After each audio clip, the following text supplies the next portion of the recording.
time he went to Egypt. And he came to the mystery school in Egypt. And when he arrived at the mystery school, he banged at the door.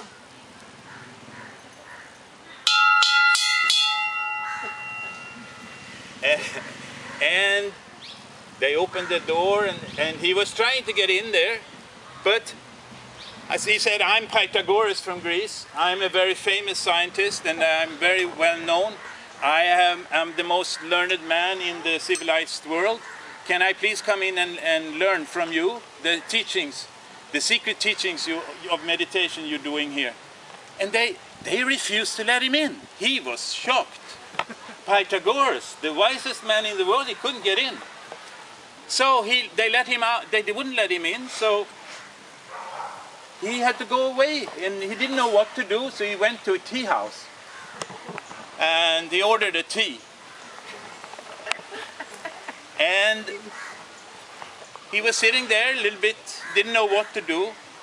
And in this tea house, he was very lucky. There was one guest who was sitting in a corner there, and this guest, now I will change a little bit. Now, I am the guest in the tea house. And my name is Mullah Nasruddin. And Mullah Nasruddin said to Pythagoras, now you come to the right man. I will tell you a story that will help you to get into the mystery school. And Pythagoras was very happy to hear such a good news. So he said, yes, please tell the story. And now comes the story. I tried the microphone. Once upon a time, there was a king and a princess. And the princess was very, very beautiful. And the king was very worried that the princess would take off with some young man, because they were all flirting with her and wanted her grace. So he locked her up in a tower, and he kept the key very secret, hidden. Now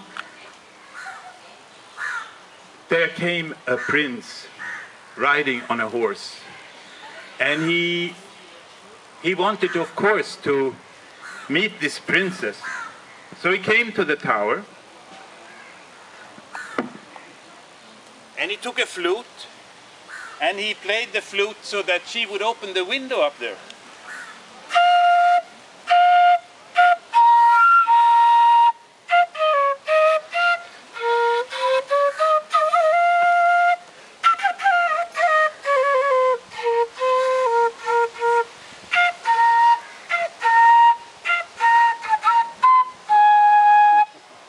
He was calling like this, and the princess, she opened the window and looked out, and down there this beautiful prince was playing the flute. So she fell in love with him. She wanted not to sit in this tower anymore. Now this prince was a very smart one. He had brought a little bag, and in the bag he had a little box, and in the box there was a little beetle. He took the beetle and put some honey on the thorns, and he put a silk thread on the legs, on one leg, and he put the beetle on the tower, and the beetle started to climb up. It climbed up the tower all the way till the princess was seeing, what is this? And the beetle came, and there was a little string. She untied the string, let the beetle fly away, and she pulled the thin silk thread, and there was a string. And she pulled the string, and in the string there was a rope.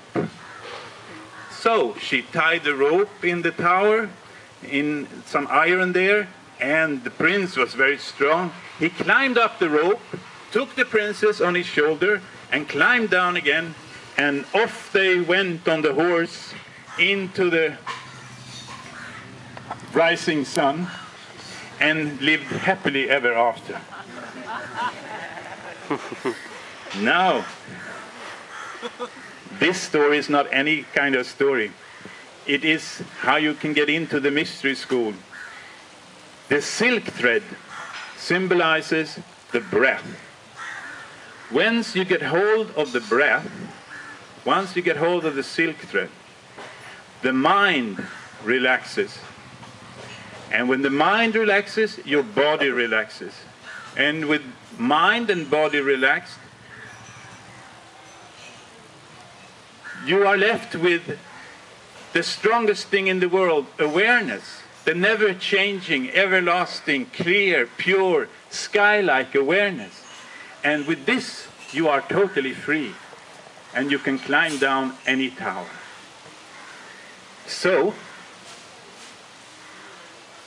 Pythagoras, he went out into the desert and he meditated on the breath.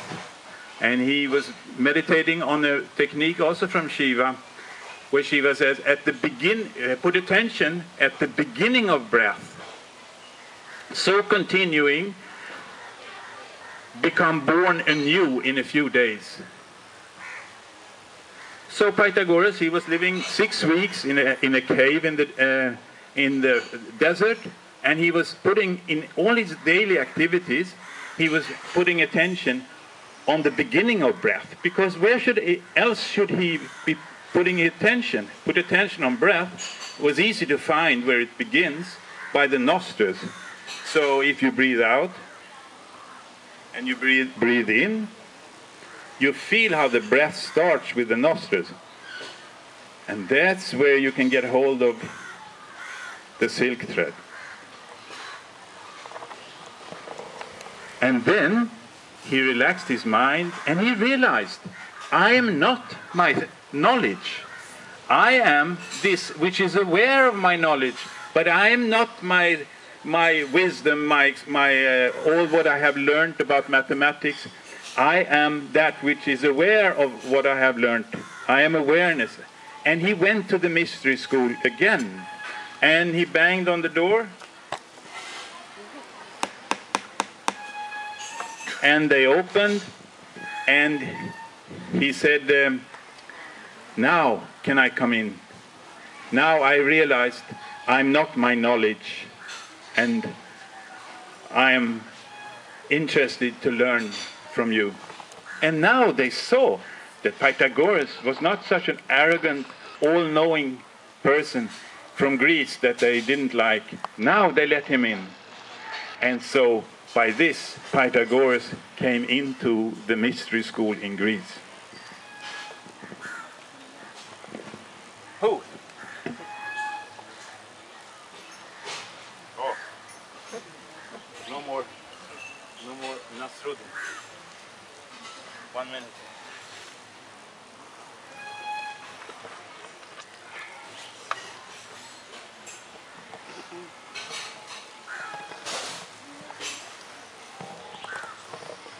Scene 4, in the mystery school.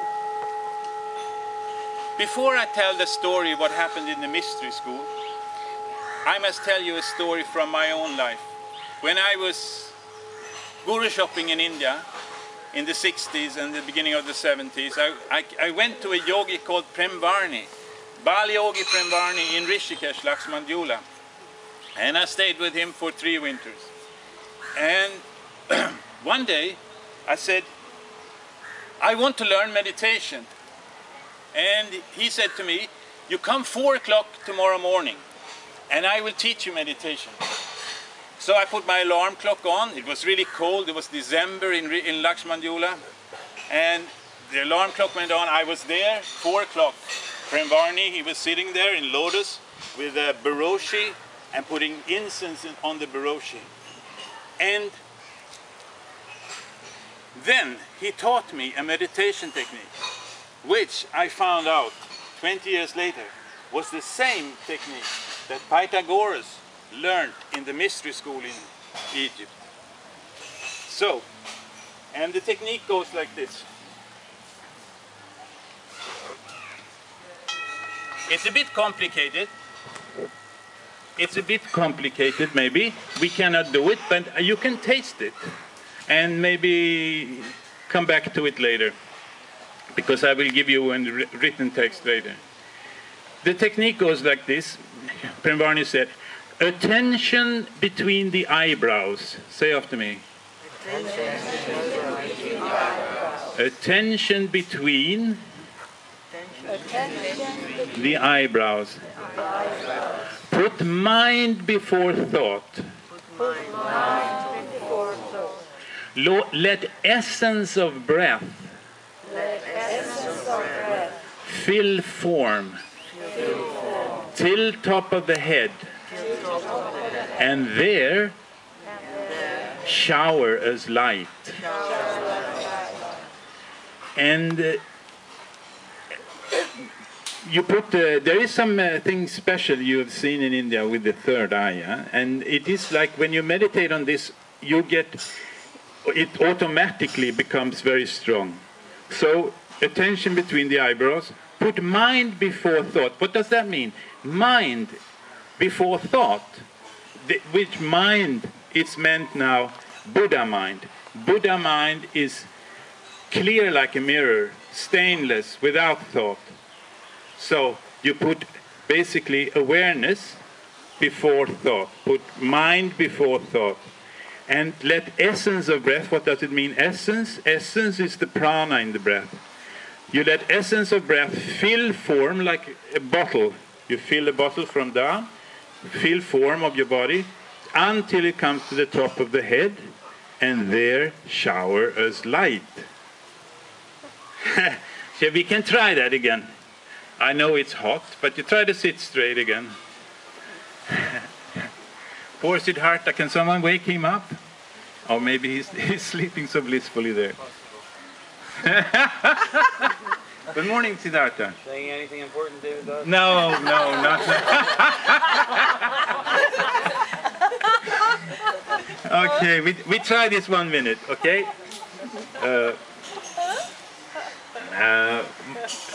Put my attention between the eyebrows. Again. Try to do it. Attention between the eyebrows. Attention between the eyebrows. Put mind before thought. Put mind before thought. And let essence of breath fill form till top of the head, and there shower as light. We try that for 1 minute, okay?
Enough with this one. I will give you one more technique. Now it will be, and now you're sitting like this. I wanted you all to lay down for 1 minute. Is that possible? Yeah. Lay totally down. Is that possible? You can leave the chair and just find a space where you can see the sky. That's the meaning. Just fill the space and try to find a place. Because this is a beautiful meditation technique that comes now. Best idea, yes. Yeah, best idea. Relax and lay down. Good idea.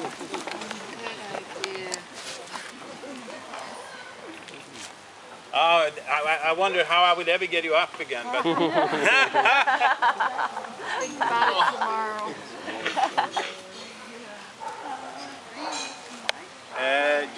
just lay down and see if you can. Now Shiva says like this. This is a funny technique, and this is also used in the Great Freedom teaching by Candice O'Denver. This is the only technique I've seen that she uses from Shiva techniques, and it's in the 8th inquiry, in the 12 inquiries. Shiva says, you can say after me, simply. By looking into the blue sky. Beyond clouds. The serenity. Right. You feel the clearness, the serenity. Simply by looking into the blue sky. So we do that for a while. Simply by looking into the blue sky, beyond clouds. I see the moon. The serenity.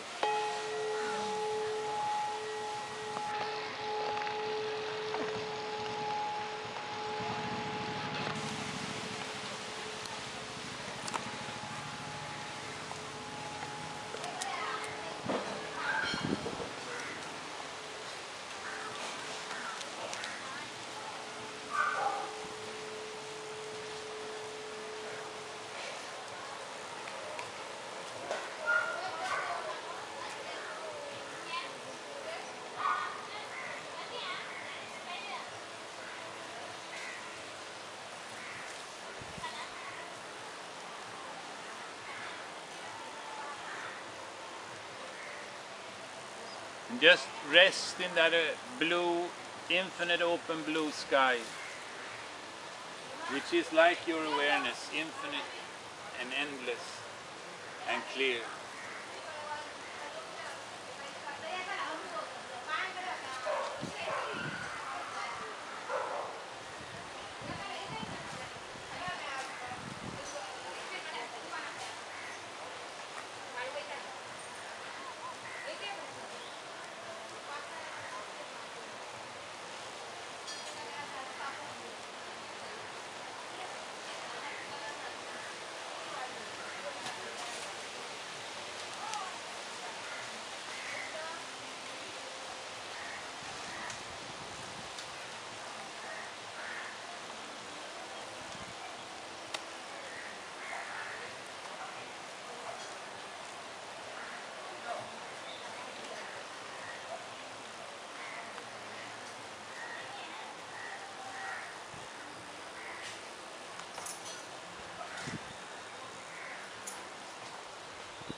And this is the moon.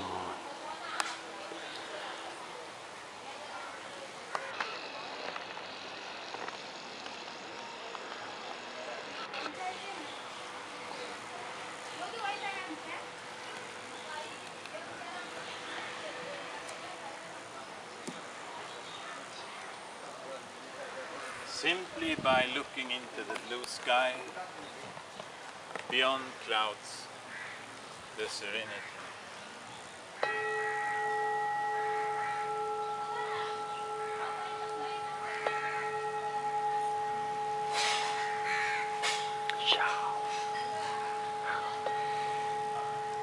Well, you can lay down. You can still lay down. We will do another meditation now, which is called the banana meditation. But you can lay down. We will all give you one piece of a banana. But you're very relaxed now, so you can lay down. Oh my goodness. Can you help, someone help to give out banana? You do? Wait a minute. Yeah. Oops. Oh, heavy. Give each one a piece of banana. And don't eat it yet. You can sit or lay down, as you prefer. You can sit up if you want.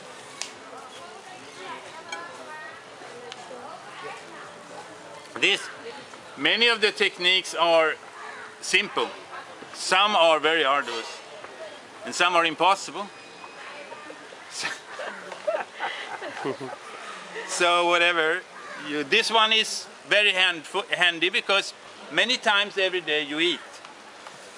And at the eating time, in all cultures, they say like Bismillah, in the name of Allah, or whatever they say, praise the Lord, or it's a good time to remember. But Shiva goes even further. He makes a meditation technique out of it.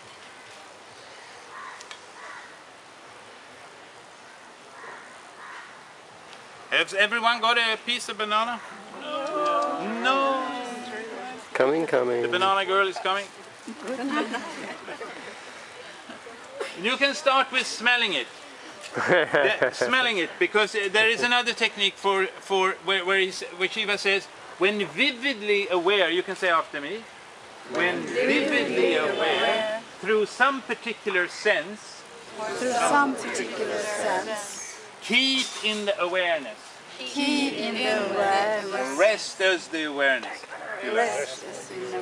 So, when you smell the banana, you become aware, when vividly aware through the smelling, keep in that awareness. Just stay with that awareness of the smelling and become one with everything. One with the cosmos. One with Aldanaritra.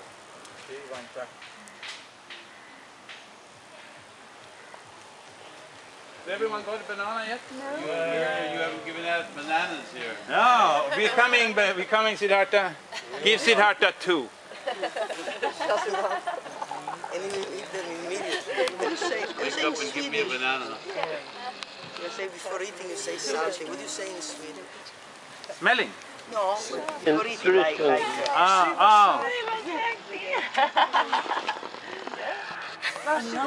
Ja, välsigna maten, amen, va? Eller, bless the food or something you say. But now, who is blessing the food? It's not the, it's you blessing the food by being aware of what you're doing.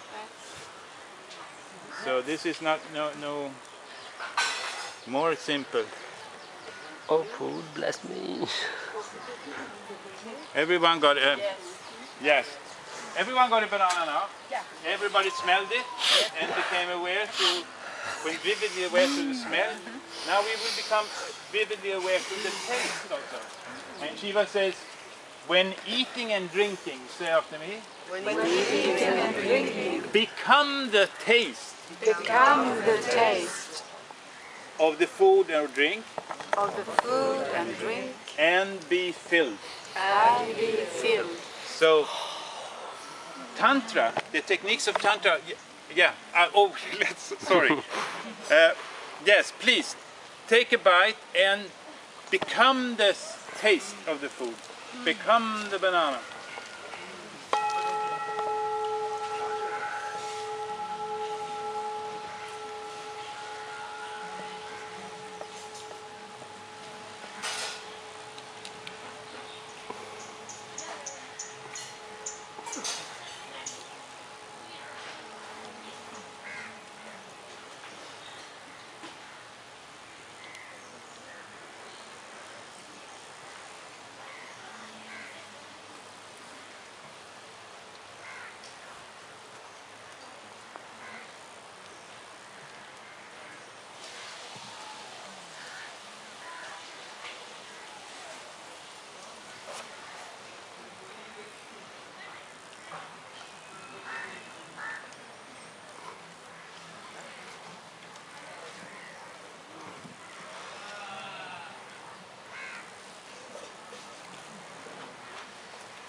That was banana meditation. And now we should eating meditation. I mean, food meditation. Now I will widen your perspective on this.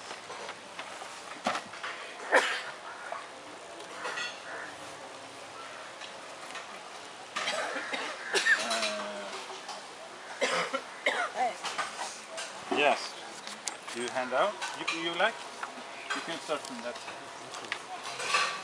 I hope it's enough for each one. I printed 50, but otherwise you can look through.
So, did everyone get one? No. Ah, well, I have few left. Thank you.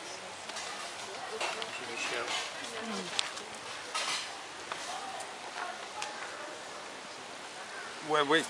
Did it cut something up? Okay.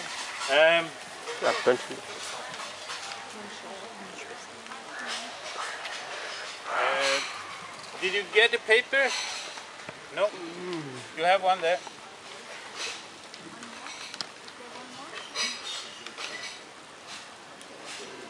Now we will try something which is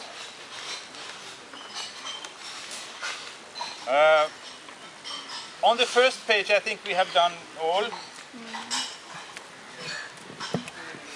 On the first page you see all the questions that Devi asked Shiva, and Shiva replies. And I have taken... Go a little bit, other people are disturbed. You don't speak so full in the... Stay a little bit away from... Okay. You don't need a microphone. You don't need a microphone. You have a good voice, you don't need a microphone. Okay. All right. So, on the first page, I have there is 112 techniques, and you can find them on my website, freeacademy.se. If you want to read them, just click there. There's a PDF file with explanations also from Bhagwan Sri Rajneesh at the time, called that.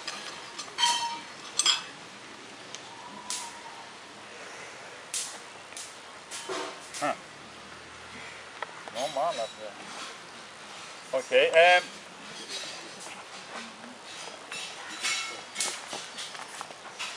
We can go back to the